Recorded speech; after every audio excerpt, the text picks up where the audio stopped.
Nagawa natin na 50 pieces na sandwich. Yan guys yung mga kasamahan ni lingkod ni Kuya. Nakakatuwa kasi binidyan nila tayo. Tsaka dun ma, Nay!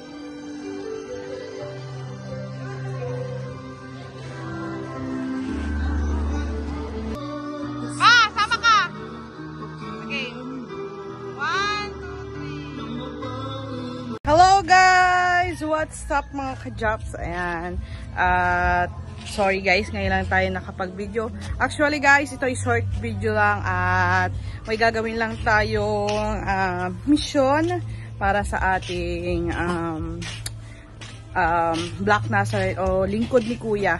At nandito po ang lingkod ni Kuya sa Bukana. Actually, padalawang beses niya nang nakakarating dito sa atin. At thank you Lord dahil kahit po paano nabibisita nyo ang barangay namin. Ayan. So, ngayon guys, at ipapakita ko sa inyo, kaya medyo lumalayo ako kasi medyo may tugtog dun sa part na yon. Papakita ko sa inyo kung ano yung gagawin natin. At hindi ko na pala naipakita sa inyo yung ginawa ko na papaano ko na-prepare. Okay? Guys, ito yung aking mini store. Actually, dito tayo nakapwesto ngayon pero nandun tayo sa tabing dagat kasi nag-summer at naipasok ko na yung ibang mga gamit natin. At ito yung nagawa natin na 50 pieces na sandwich. Ito guys, yung 20 pieces na chicken sandwich. Dito yan. Bakit? Chicken yan. And ito guys, yung 30 pieces na ham and cheese. Ayan. Maraming salamat po Tito Raul. Ayan, maraming salamat sa iyong napaka mabuting puso. Ayan, wait lang guys. Ayun nga mga ka-jobs, hindi ko na napakita sa inyo kung paano ko na-prepare yung chicken o sandwich natin. Kasi hindi ko naman ina-expect na iba-vlog ko to. Kasi short video lang to, maiksing minuto lang. Pag tayo naka 10 minutes, okay na to, i-upload natin to. So ayun guys, ay bumili nga po sa akin ng Tito Raul ng paninda ko na chicken sandwich, ham and cheese, and fruit shake. So, hindi pa namin alam actually guys kung kanino namin ibibigay yon na binili ng Tito Raul. Pero naisip ko kasi po dumating po ang lingkod ni Kuya o Black Nazarene ng Quiapo, Manila. Ayan, doon dito siya ulit. At padalawang balik niya na dito sa Bukana, sa barangay namin. At nandun siya sa may court. So naisip ko, sinabi ko sa tito na wala rin naman siyang maisip kung kanino po natin pagbibigyan. What if ibigay natin doon yung 50 pieces na sandwich na ibinili niya na paninda ko po. So, ayun, at samahan nyo ako guys. At kasama ko nga pala ang Mama Sally, ang Papa June, and ang Nanay Dita. So, papakita ko sa inyo yung Black Nazarene or lingkod ni Kuya. So, let's go! So, ayan, kasama ko na Mama Sally tsaka ang Nanay Dita. Hindi na po muna pala sumama ang Papa kasi medyo mainit pa po ngayon. Kasi alas 11 na po ng tanghali. So, inabot na tayo ng tanghali kasi dalawa lang po kasi yung tinapayan or gawaan ng tinapay ko. Kaya medyo matagal. Pero syempre, thank you pa din po at nakatapos tayo ng maayos. And then, hindi ko na rin po pinakita sa inyo yung ibang na-distribute ko na shake. Hindi ko na po napakita sa inyo kaganina yung mga pagbibigay ko ng fruit shake natin.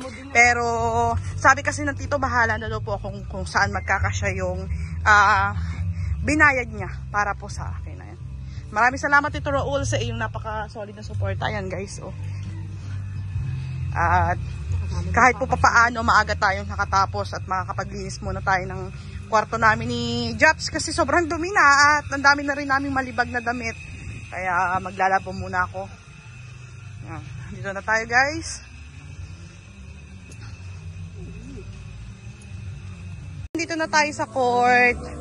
Bali yung mga kasamahan ni lingkod ni Kuya or mga parang deboto po ata.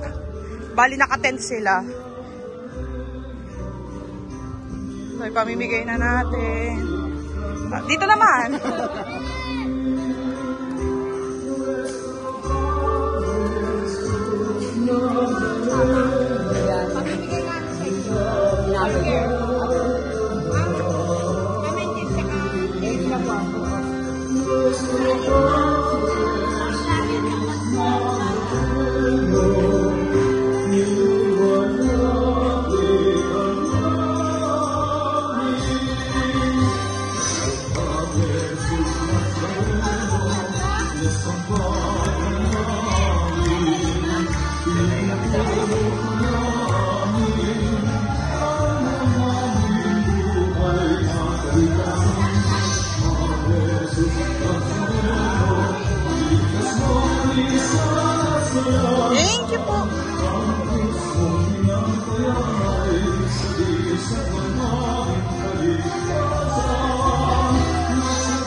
masama ko.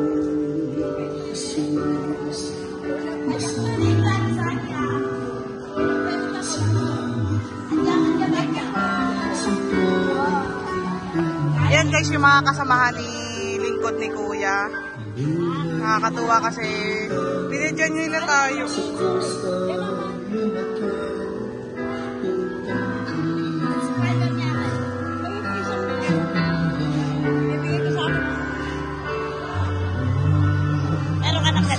Apo, thank you po.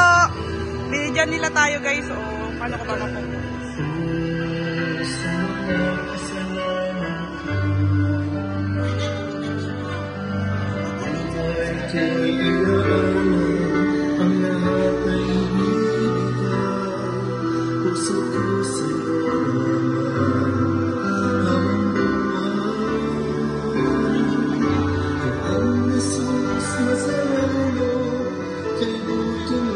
Picturean kita pa!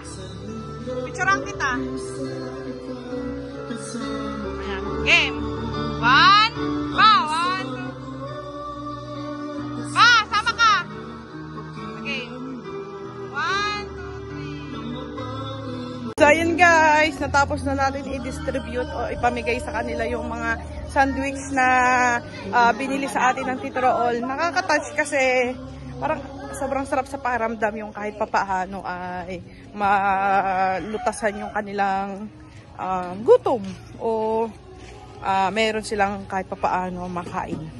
Ayan. And then binigyan nila tayo ng ganito yung bracelet na may cross.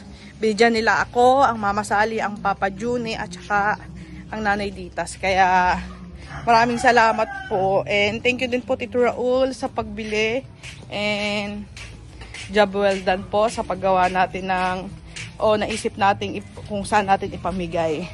So, thank you po at pauwi na po kami. Sobrang init.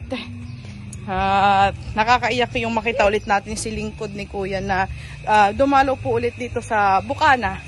Kasi sa sobrang daming dapat niyang pagpuntahan, napili niya ulit dito sa Bukana pumunta. So, yan, pauwi na po tayo. Let's go!